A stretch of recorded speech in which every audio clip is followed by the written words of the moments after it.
মুখ্যমন্ত্রী জানেন তার স্থায়ীভাবে নিয়োগ করার মতো ক্ষমতা নেই, ভাড়ার শূন্য, সরকারি কোষাগারের টাকা নাচা গানা বিজ্ঞাপন, কালী পুজো, দুর্গা পুজো, জগন্নাথ পুজো, ঈদ, যীশুখ্রিস্ট এইসব করে গেছে।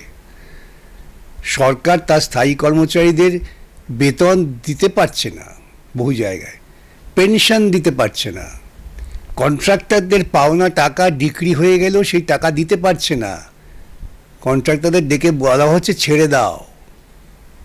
আমার অনেক মক্কেল আছে বলে আমি জানি।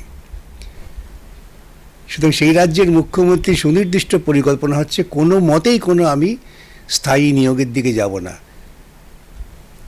সেই জন্যেই তার এই পরিকল্পনা যে ইচ্ছে করে আমি দুর্নীতিমূলক প্রক্রিয়ার জন্ম দেবো এবং আদালতে গিয়ে আটকে যাবে, তখন আমি বলতে পারো এই বিকাশ ভট্টাচার্য দায়ী।